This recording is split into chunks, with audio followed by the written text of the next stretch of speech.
Madame, Messieurs, papa, maman, bande Nzambe de partout où vous suivez cette télévision de délivrance, merci pour la fidélité. Nous avons ce plaisir que vous êtes là pour Nakoyeba Masolo, pour la télévision de délivrance, na magazine, na émission délivrance. Délivrance chez vous, délivrance chez nous, délivrance pour Nabisonyo, délivrance aux Anango Posa, délivrance P et Nanda Kunao et Koti Nanda Kunao à travers la télévision délivrance. Bienvenue. Alors, Toyambi encore une fois, Lilo, Monsali Nzambe, pour Tobeta Solo ya délivrance, na thème wana to solo la Lilo. Je m'en vais d'abord vous présenter l'homme de Dieu, l'apôtre l'homme de Malachi, que nous saluons. Bonsoir apôtre, bienvenue à l'émission de délivrance. Bonsoir ma soeur, bonsoir nos bien-aimés. Oyo bozola na biso, mokonzi ya pambola bino bisika nyonso bosali. La Bible n'est modèle, Bible n'est makomi, Bible n'est dictionnaire, Bible n'est logique, Bible n'est nyonso na biso. Tozongeli lito yeba masolo ya batu basala na musala na Bible, batu batambola na Nzambe. Alors tozolobela lelo sur le secret de la vie de David. Ba secret ya vie ya David. Awa nde tokoyeba nani nde David asala nini, asala atambola wapi, asala nini na vie na ye, ti akoma oyo akomaka atambola nini na Nzambe. Alors apôtre, première question sur Tolobela, le secret de la vie de David. Avant de kota na ba secret, bo limolela biso, bo expliquer biso nani, qui était David. David na Bible azalaki nani, azalaki kaka mwana, azalaki moto simple. Qui était-il? Merci beaucoup. Au moni tango to lingi tolobela na tranche na biso ya délivrance, to lingi tolobela la vie d'un homme que Dieu a choisi et puis Dieu a utilisé puissamment. David na Bible tokoyi koloba, il est au centre de la Bible. Dans l'Ancien Testament, même dans le Nouveau Testament, balobela plus David pe mingi. Alors David oyo tozolobela awa azamuto normal lokola mutu oyo nyoso toyebi. David azali d'abord kombo na ye kaka David elakisi eza na ba signification ebele. Le mot David signifie bien-aimé. Le mot David elakisi le plus grand de tous. Mot David ebimaka na mot fondateur. Alors David azali cadet. Il y a 8 frères. Donc il y a famille, il y a 8 frères. Dans les bota il y a David, papa na bango bota ki mona mwasité. Bazala kaka bana mibali na bana mibali bango 8. Bongo yenda zaki mwana suka. Tata David kombo na ye Isaïe. Bazala ki namboka Bethlehem. David a botami na Bethlehem et puis cadet il y a 8 garçons. Bibili bandi kolobela ye mpala moko mbala liboso na 1 Samuel chapitre 16. Bandi kolobela David dès que batindi mosali moko Samuel aya kolobela ye koya kopona ye. David a n'importe qui te, David a moto oyo na profondeur ya ministère sokotali ba psoma comment et là qui que c'est quelqu'un qui était profond avec Dieu. David a n'importe qui te, d'ailleurs dans le Nouveau Testament Jésus-Christ a eu pour sauver biso la nouvelle alliance, mais Jésus bazo benga fils de David. Babenga Jésus était fils de Josué, babenga Jésus était fils de Samuel, babenga Jésus était fils de Élie. Non. Tant que babengi Jésus fils de David, ba place mususu omona Jésus azako kende bazobela ye Jésus mais tant babengi fils de David a telemi. Et là ici na l'alignement wana ya David Jésus abima et puis David aza en un mot deuxième roi ya Israël. Deuxième roi, mais aye kokoma une référence à tel point que na ba roi nyonso yo bayaki ko sima roi Saoul muta précédent qui est yetango aye kokoma deuxième roi siko bazui vi ya David ba commission ngoloko la référence pour baye ba roi soko sali malam ba ko comparer vi na yo na David donc akoma ki lokola modèle par rapport à ba roi oyo ba précédent qui na mao bayaki après à salaki 40 ans na reine na ye oyo avandaki nango tango adirijaki Israël. Voilà na mokuse la vie de David comme homme naturel, homme politique et puis homme de Dieu. Merci pour rapport à la détail mais avant tolobela David mutu munene ndenge Bible ezolakisa ngo lelo tokota nanu na kati ya David mpona koyeba ye pour présenter David comme cadet d'une famille à 8 enfants, 8 garçons, avec na bayaya mikolo. Mais na kolanda Bible avant que David a comme roi, la Bible les opé sa penza détail te. David azalaki petit garçon moko apparemment abandonné na baboti na donc vanda na ona zamba oboko la bibwele bayaya babunda bitumba basala makambo ya vie. Donc c'est comme si na niveau ya famille il n'y avait pas moi considération ma casité le petit cadet David qui était juste berger à bibwele à papa na bango hormis misala misusu ba pesa mwana nyonso ba responsabilité na famille. La famille n'a pas donné l'accent considération à David la Bible ezolakisa. Oui ma soeur, ça c'est une bonne question. Dans la pensée de la Bible, David azalaki mwana ya suka mais mwana ya suka oyo azalaki négligé. C'est rare na ba famille o mona mwana ya suka batinda ye na zamba afanda kakuna alala kakuna ala vivaka na banyama kuna asalaka makambo nyonso kuna. Et les 7 premiers bazalaki toujours wana na kati ya ville bavandi na mboka yango no moni tango bayaki kotuna bayaki koluka David même Samuel oyo mokonzi atindaki apona aya koluka David azalaki sûr que azui choix et pas ya David eza David te parce que atalaki positionnement ya na bayaya ya David atalaki ndenge ni bazo vivre wana ba condition ya vie ba parents na bango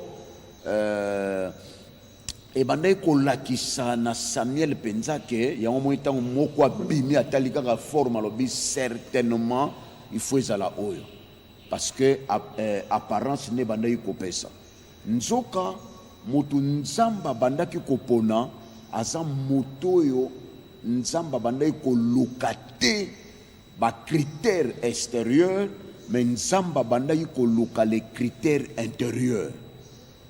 Alors place epesa ki différence yango wana nzamba kuti yango moi na Nouveau Testament balobi nzamba ponaki David parce qu'azalaki l'homme selon le cœur de Dieu.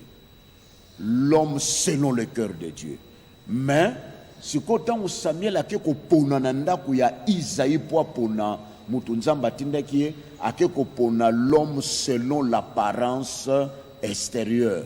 C'est-à-dire ba 7 frères David bazaki na ba critères, bazaki na ba potentialité, bazaki na ba expérience, bazalaki na makambo nyonso esengelaki koponama po mutu lokola bango yokola bango baponama. Tous les critères oyo bokoki kopesa na mutu po asala mosala moko ya qualité bango bazalaki nango déjà. Mais sikoyo nzambe azalaki attiré yango moni na 1 Samuel 16 verset 7 nzambe a précisé Samuel. Abi Samuel, attention, moi je ne considère pas comme l'homme considère. L'homme regarde à ce qui frappe les yeux, mais moi j'ai l'habitude de regarder le cœur. Alors, si quoi sali que Samuel a sali choix selon mon moto, mais nzamba yebisi ngana tindi yo na apparence libanda te, ngana na moto na ponaki déjà selon motema na ye. Alors, donc c'est pour vous dire que Dieu collabore avec le cœur, mais nous les hommes, nous sommes limités par l'apparence. Alors les deux choix, et au cas où kobala nate, obo sanate Samuel a outa qui na présence en Nzambe. Kolongwa place a outa ko soana Nzambe n'est pas ba Isaïe, ezaki musika mingite. Mais tant a commis à se tromper en tant qu'humain, il était serviteur de Dieu, mais Azamutu Hermoko a se trompé. Mais Nzamba ebisi non yete. Et puis là comme monsieur Zalaki wana que David azalaki le moins considéré de la famille. David azalaki le plus négligé de la famille. David azalaki parmi banoto bengaka indésirable. Selon la recherche biblique, les parents de David bakanaki basuka na bana 6. Baezwa 7, talagaka bokanaki 6, 7 bakomi belé. Pendant que bozo bunda na 7 tala boye 8 c'est tout 8e nde lokola pesa ki kanda ale babwaki na zamba. Nzoka babosani ke bozo boya c'est lui le roi de la famille. Classement, nous avons les classements humains et les classements divins. Dans les classements humains, c'est l'enfant non désiré, l'enfant négligé, oublié. Mais dans les classements divins, c'est la racine principale de la famille et c'est le roi d'Israël.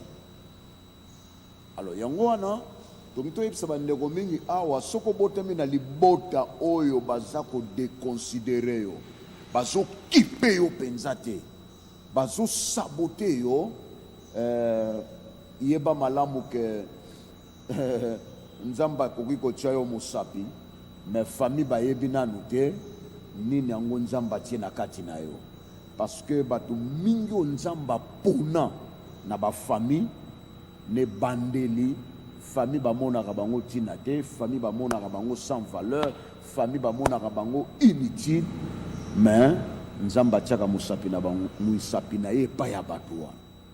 Voilà ce que je peux dire concernant via David. Kobosana te na bato ba Holanda zwabiki tozoye kola toza ko apprendre toye bato nzamba salela na Bible lo tozobeta bisolo ya David. Apôtre Bocholoba que nzamba bengi David l'homme selon son cœur. Oui. Or même na niveau ya famille, la famille ne présente pas un puissant David. Famille de David moko mukolo mutu munene mutu ba programme ba projet mais nzamba zo pese kombo munene alobi c'est l'homme selon donc selon posa ya nzambe. Alors, bon, mais quand décrire Bissokas, quel est le parcours plutôt? Quels sont les éléments? Oui, ça dit que selon famille et le côté, mais selon Zambé, il y a une déposa, selon l'homme, selon le cœur de Dieu. Quel est le parcours? David a Salanine. Pourquoi Nzamba a lobby? On doit poser un thème à David. Voilà. D'ailleurs, ce que David, c'est quelqu'un oyo a vivre mingi na kati ya nature. Et ça différent na moto a vivre na kati ya ndaku na résidence na moto ya vandi mingi na kati ya zamba. Il a contemplé le merveille de Dieu. il a contemplé la profondeur de Dieu par rapport à biloko ya banda ko vivre na ngona kati ya zamba. Oui, bien que forêt c'est un mystère. David a passé batana et mingi kuna tellement à développer grandeur ya ko contempler la nature, ce que Dieu a créé, et ko tinda ye akoma même grand compositeur, grand moyembi. Abandi koyemba yangona soko tali batu nyonso bayemba na Bible okinekuta mutu akokani na David azate. Azalaki inspiré nzambo nazoyembela zanani, nzambo nazoyembela sala nini. Soki abaluki atali bavale atali basorta biloko ezotambola place azovanda, à comprendre qu'il y a un grand créateur. Alors, biloko wana place azovanda na ndenge azoko adorer na ndenge azo contempler ezotinda ya kota de plus en plus dans la profondeur ya makambo bonzambe. Mais bandeko na ye bavandi bazo diriger ba faire à papa bamusu baza bakoti na armée bamusu bakoti na ndenge mususu bazalaki penza na vie moko te. Sikoyo yango no monaki mokolo oyo baye koluka David azalaki na zamba babengi ye balobi me David sangwe komi na ndako na bino na ndako na biso nini balobi yaka noki bazozela yo na roi na prophète Samuel. Oh, prophète Samuel na ndako kuna mutu azate no na ndako bayaya no nyonso baza mais alobi avant ya longwa foyoya ngai. Donc eloko ezalaki ya somo pona David bayaya nyonso 7 baza amoni bango basololi aza satisfait azozela nga.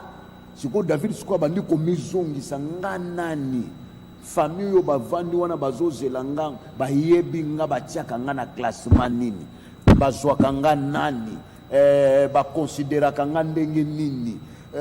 Donc sikoyo David azokamwa ndenge nini bazela ye ndenge nini bakoki koluka ye ekoki kosalama te. Etango parie azu atali bato nyonso na libanda bato nyonso baza pala bazo préparer mabila mamwa mamwa manifestation mike nini atali mokili normal. Oh mais mokili ngo ezana ndenge ezalaki mokili ezana ngo bien mais yonde bazo zero na ndako na bino. Biblia elobi na biso dès kazokota bayebi prophète lève-toi oindre, c'est lui directement. Le prophète a télémi à oindre. Sikoyo eloko lakisi ezo lakisaki David avant tout le même bas secret. Ozo comprendre que David va pas coller mafuta bayebi yondo ozo remplacer roi Saoul. Basilisi ko wendre ye mutu na mutu apanzani David pas zongine na forêt comme d'habitude. Je crois tant ba camarade ba tourner mais tu vas bona autokuta na roi Samuel et na prophète Samuel. Prophète Samuel yo oui. O alobaki na bango ko longwa te soki na nuna yete. Yo abi c'est quoi ça le roi pa kolinga mafuta. Pour devenir qui? Oh, pour devenir roi. Roi ya payo tout ça. Ah bon? Yo ba ouendre yo roi, mais yo la susu nandaka ba meme. Alors, au moni siko attitude wana okozongwe pa batu nyonso te. Ba pakoli yo mafuta ba yebiso ke ba ouendre yo pose à la roi et puis muta ouendre yo prophète auti wapi tout droit na présence en Nzambe. Siko yo zongi susu okela la place ba meme ba camarade na yo zana bango ndengo ozalaki osalino eloko moko te na soki ezalaki biso awa ba wendre yo ndengo na roi na prophète Samuel ba pakoli mafuta ba biyo mtoko zala président de la République avant que tout date bandation bandi rébellion au bandi déjà aux autres na bolo kelanga na ata 17 hommes 17 000 personnes. Donc, on a un geste, mais David, il est naturel à zongi D'ailleurs, nous ne pouvons pas aider Dieu. Nzambe soka lobi na yo kozala nani okotombwama ata ezwi bitumba ezwi complication nzambe ye moko ayebi ndenga kozwa ngo po azongiso na place esengeli. Donc voilà ba qualité. Deuxième qualité msuna okoloba awa ya David ezaki différent. Kanisa roi beli ba bengi ye abeta musique mokonzi abiki basilisa boye koya ke abiki si mokonzi na mokonzi yango numéro 1 ya pays abiki na musique tout batala boye azongi lisusu na forêt kaka place amesana kolala na banyama na ye ake kolala batuni uti wapo na auto beta musique yango esa nini o ebiki si roi mais basango yo yelaka biso oza moto ozala awa te. Vous comprenez la vie de David, l'homme selon le cœur de Dieu. Ba poindre ye azongi na vie ya humilité. Ba bengi ye abeti musique mokonzi abiki kobeta eloko mokonzi abiki yo bikisa mokonzi obikisa numéro 1 ya pays mais azongi lisusu na vie na ye ya berger. Donc elakisi ke motema wana epesami na bato nyonso te. Voilà oyo ezali kotinda babenga ye l'homme selon le cœur de Dieu. Mais sans oublier l'homme selon le cœur de Dieu elongolaki ye la nature humaine te. Bible ezolakisa biso bafaiblesse ya David, bamanquement ya David. Bref, il était l'homme selon le cœur de Dieu, mais David azalaki parfait. Voilà.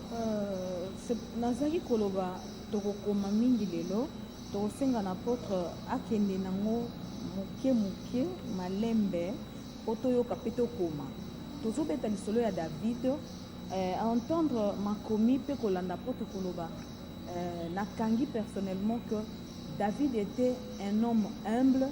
David était l'homme ouin, déjà ouin mazongi zamba, déjà ouin azosala misala lokola batu nyonso.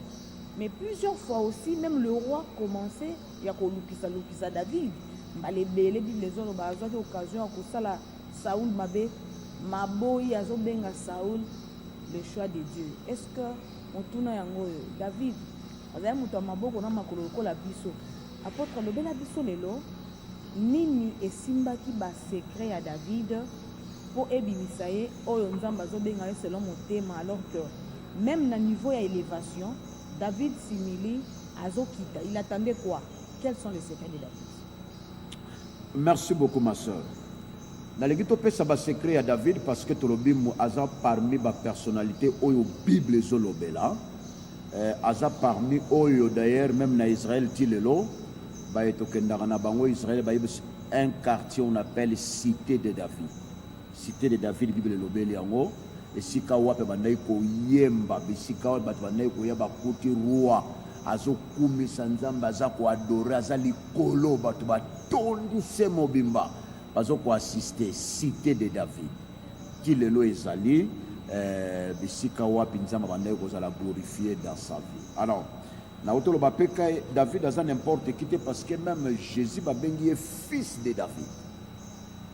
Jésus a ko boya ta mokolo moko te muta bengi fils de David. Au contraire, so ba bengi Messi moko yo kite so ba fils de David. A telemi pour ça l'intervention parce que ça va comme moko et ça a une signification spirituelle. Alors premier secret, il y a David.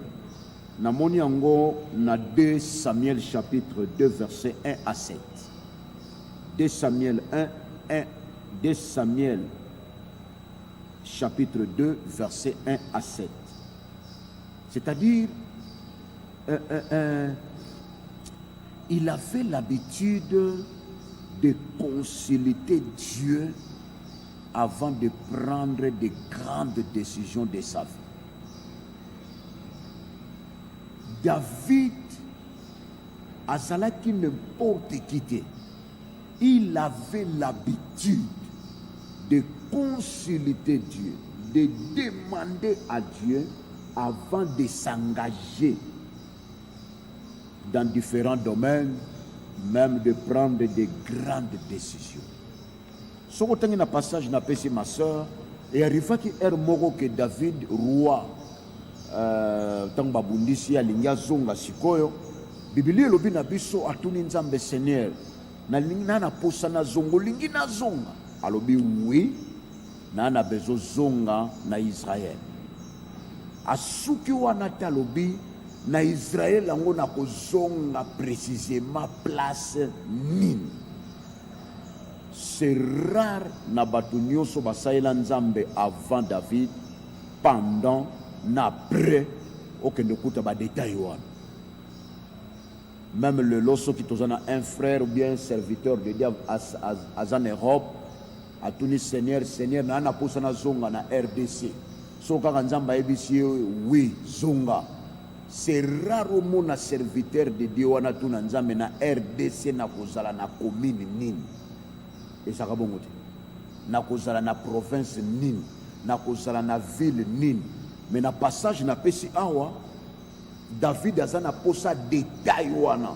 Olobi na zonga mais na kozala wapi précisément. Ana posa nzamba kotane na ba détail. Donc c'est quelqu'un oya boya qui vit à tâtonnement. A boya qui a kende place moko na sima regretter a soki na yebaka. Parce que lelo tozana batu oyo ba échouer na vie na domaine peut-être ya ba faire parce que ba luka ki na nous volonté nzambe te. Tozana batu ba échouer na vie na domaine ya ba métier parce que tango azo créer ki camaraderie a tuna ki na nous mokano nzambe te.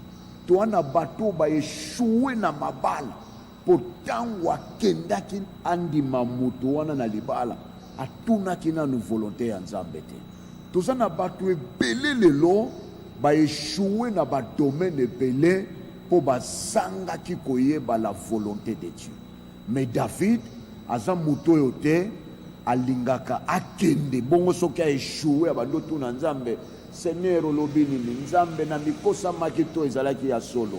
Non, David na passage na pesi avant ototangi bien que lokuta avant ça la déplacement a tourné où va présenter le pays mais na katia pays a posé encore la question précisément dans quel quartier.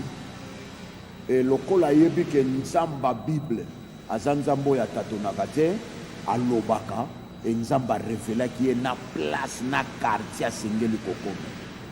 Donc awa secret liboso tozalaka na habitude avant de s'engager, avant de prendre des décisions importantes de la vie, nous devons consulter, nous devons chercher la volonté de Dieu et nous devons respecter les orientations de Dieu pour tozala na vie à tâtonnement.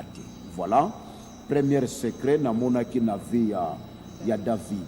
Deuxième secret, l'acceptation de la préparation divine. Oyo nzambe abongisaki. Et je dirais même préparation divine progressive. L'acceptation. Je commence par le mot acceptation. Pour aller dans l'objet acceptation, parce que ezana batu ebele na mokili oyo nzamba zaka na posa ya ko préparer bango, mais bango balingaka te. Balingaka préparation te. Et loko na sepeli na David aza moto oyo soki nzamba wendre ye pan asilisi bapakoli mafuta azongini na zamba.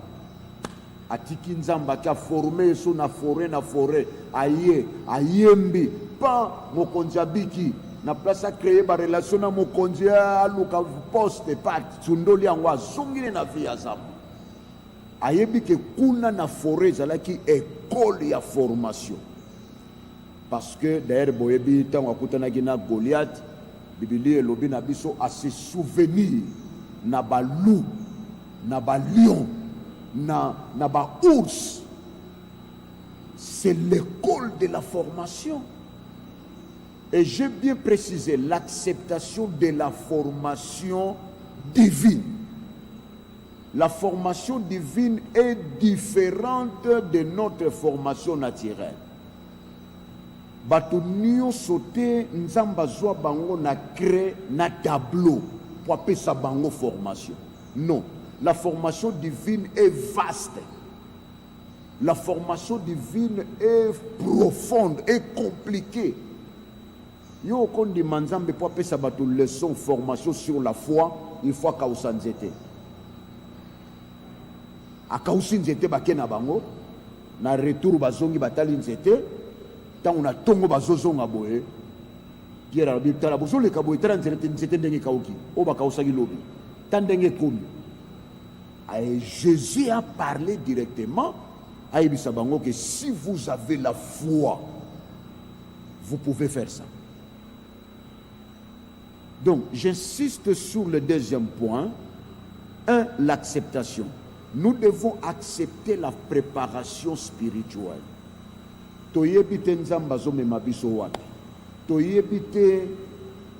Qu'est-ce que le Seigneur prépare pour notre avenir? Même tant que tu as une église, tu as une église pour comme pasteur. Azate. Même moi qui vous parle, je suis une église pour comme pasteur. Je suis un groupe de prière comme toute autre personne. Je suis formé, berger, papa kasongo, abendinga, abando ko sheriringa, ko pianga ba formation moko boye tout idée ko tout na kozana équipe ba responsable. Alors, cette préparation là, au mona kena bino na monastère, kena bino na centre wana bongolo ba catholique, wana okende kuna régulièrement bo vous enfermer toute la journée, nous avons bien une journée de réflexion. Bazu un enseignement, babandi bino 8h30, 17h. Vous posez des questions, vous dites moins de quoi enseigner zongi les sous. Alors, n'avez pas quitté préparation makasi boye nzamba zo memabiso wapi. Alors que le Seigneur n'attend oiseau préparer na tango wana ayebaki ba responsabilité ko yelanga na ba 1990 na ba 2000 ba 2000 et quelques. Mais la préparation bandaki avant. Donc David, il a accepté la préparation. Ce qui a dit que préparation était, David a commis le lot modèle était a commis sujet au zolobela le loté. La direction et puis la préparation, il y a la potentialité. C'est vrai qu'aujourd'hui nous avons des gens où on a besoin à comme star, à comme grand, à comme élevé, à comme vedette, à comme grand pasteur, en un jour et sur les champs. Il y a des gens qui sont comme ça. Alingi tout et ça la mambala moko. Vous savez qu'il y a des gens même, Dieu les considère comme un bébé, mais la personne a le souci d'aller au trône avec les couches. Malgré Dieu le voit un enfant, na couche ya l'obité, il faut na comme un roi. Bon, quand ça se trouve, tu vas te la gamme, tu vas diriger bango na couche. Baroye le poto. Donc, au ressent là-bas, scandale. Mais dans la préparation, avantage c'est ça que vous pouvez avoir des faiblesses, vous pouvez avoir des manquements, des limites, des incapacités.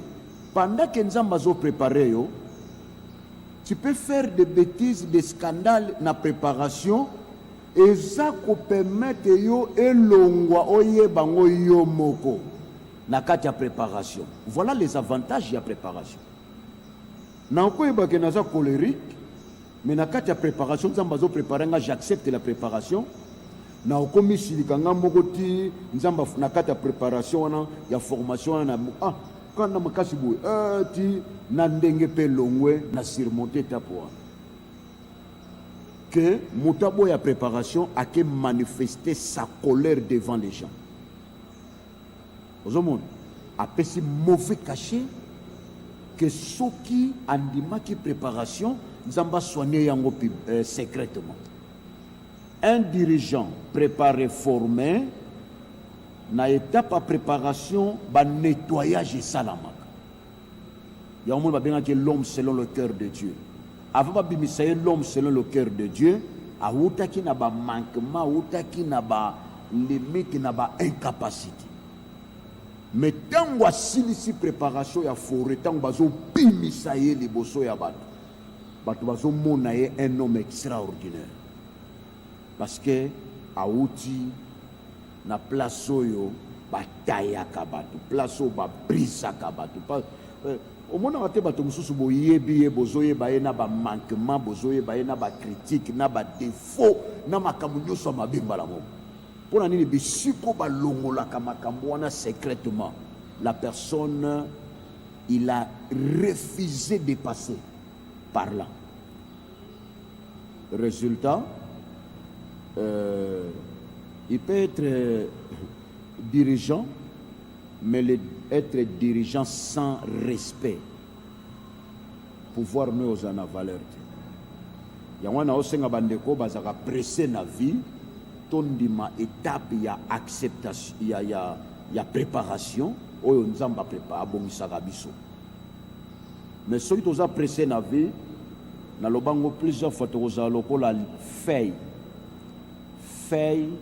papier duplicateur et pelaka mbang et si la capé moto mbang mais kon et pelaka difficilement moto nango pe kufaka difficile. S'il vous plaît, avant de continuer, parce que là, il y a un point moi belé peu profond. Nous avons un deuxième point, acceptation et préparation. C'est vrai qu'au début, David n'était pas parfait. David a une erreur, une faute, mais il a accepté. Est-ce que le autre c'est pour avoir accepté une formation, une koye kola, na humilité naie que Nzambe a effacé, annulé ma faiblesse à David, ma bé à David jusqu'à Kolobaka. Il est l'homme selon mon cœur. Là, Dieu place David selon son cœur en annulant faiblesse, nyonsto. Est-ce pour avoir accepté la formation? Est-ce que c'est parce que David a dit que formation a l'encadré selon Nzambe que aujourd'hui Nzambe a l'homme selon son cœur? Non, non, ce n'est pas parce qu'il a accepté la formation. Je viens de parler certains actes que David a posés. Oyo bato mususu bakoyi kosala ngote. Na pesi exemple roi Zolukaya Bomaye, roi Saoul moto ya ko remplacer. Azolukaya Bomaye. Et comme place moko boye nzamba frapper roi wana na équipe ne momba nzamba bwakele bango pongi. David Akei a récupéré quelques biloko à roi. Roi Lamuki a beleli na musika roi ozoluko salanga mabe me nzamba pengo kazona bomayo na yokeli o mawa tala biloko no yango na maboko na roi wana sengi pardon lobi pardon na comprendre que ozamwa mutema malamu nzamba pambola sa ile ko na prière à lokuta mais après abando lokali sous boma David ozo comprendre mais David ti tango roi wana yeko kufa aluki mutu moko na famille ya roi wana sa ele bolao. C'est toujours le cœur de David. Et puis na biso que David va pas collier huile comme roi. Mais a saleli yango makelele te. A déranger yango na bato famille te bisa bango bino ba membre famille boye te ke ba ponanga bino bokansi bino boza banani ata bo vanda kuna bino nyoso boyo nani ba pakola mafuta. Donc il est resté un homme naturel, le colabatunios. Mais ce qui n'a pas na formation na lobeli awa batunios balinga kaba koma ba grand en un jour, rapidement, sur place, sans préparation. Il y en a qui danger ça que bakoma kuna mais en couche. C'est ça le danger. Au moins ba tum sote na o diriger biso, o mta diriger abino ye. Ozomona ba présenter bango un dirigeant mais ba kamwe po ni ba yebi aza en couche. C'est-à-dire que c'est un bébé. C'est ça le mal. Et na fungoli parenthèse akoloba ke mutu nyonso ya lingaka nzambe a négligé étape ya préparation spirituelle te, parce que ton amour envers Dieu esuka kaka te na vie oyo boza nango, tôt ou tard ekosuka na une grande responsabilité. Ekosuka na une grande responsabilité. Moi qui vous parle, n'avion, faut ôter ya bato. Na aéroport, batakoteya, baza. Au Kitiboye, bato bayetala yo na hôtel, batakoteya, baza. Bao bakobengo na téléphone. Donc, na mokolo moko, ici arrivé là, na mokolo moko, j'ai prêché 18 matins ya ba sorte nyonso par jour.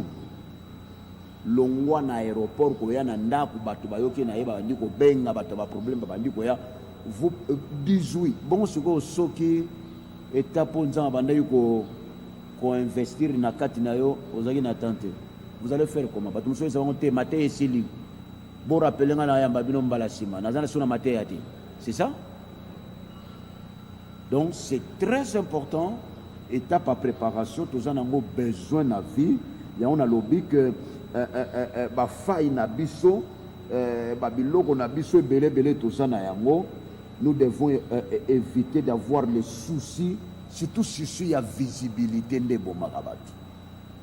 Tout le monde a l'inga la visible, tout le monde a l'inga yebana, tout le monde a l'ingi ba monaye, tout le monde a l'ingi ba lobelaye. Et puis rapidement sur le champ.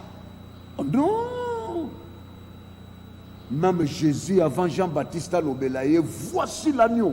Ah, où t'es quand même quelque part. Bah, tu voyais qui était. Il était quelque part dans la préparation. Jésus a passé beaucoup de temps sur la montagne, versé l'obi. Non, nous battons l'amour qui était. Battons ça, il y a cola, il y a l'amour qui a quel écolo à montagne.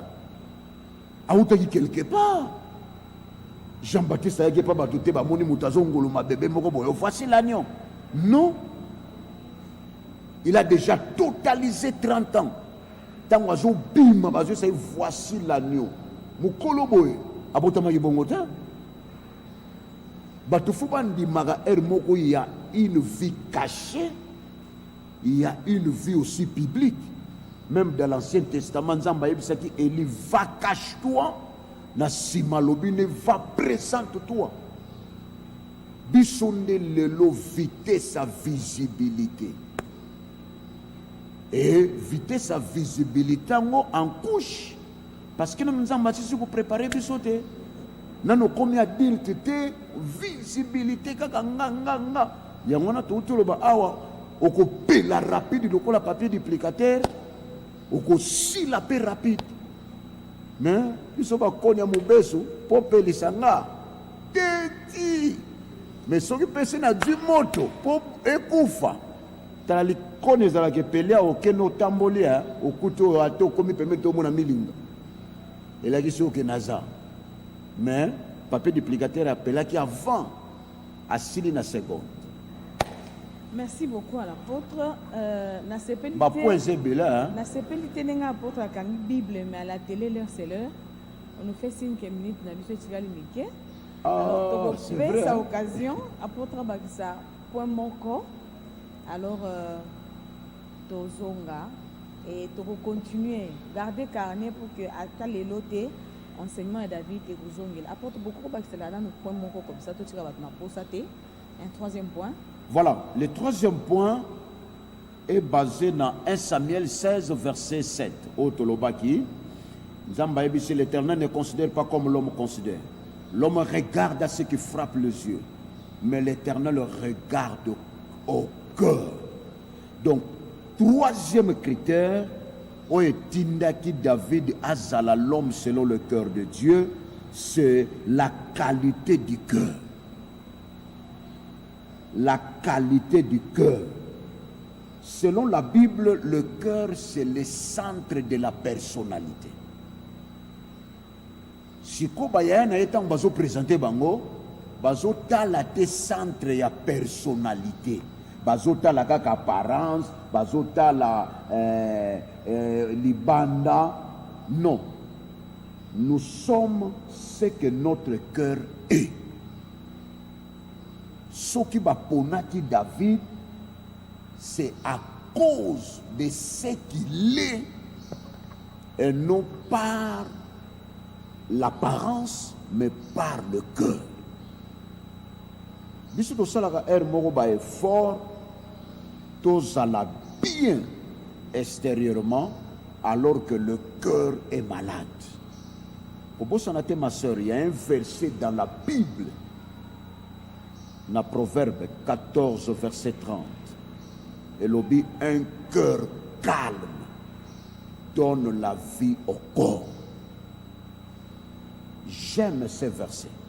Mais moko na débat, il y a là, ni mon cœur a la source et la santé physique. Verset l'objet, un cœur calme et la vie du corps. Alors, Sikoyo, Samuel azota la corps, essence, apparence, mais Nzamba azota la le cœur. Donc, Dieu a choisi David à cause de la qualité du cœur. Et la qualité du cœur, le cœur, c'est centre de notre personnalité. C'est ce que nous sommes, vrais hommes, c'est le cœur. Ce qui nous téma ya mutu, yangwana na Proverbe 4, verset 23. Balobi, garde ton cœur plus que toute autre chose. Car de lui vient le source de la vie. Donc, Babilingami, troisième qualité, c'est la qualité du cœur.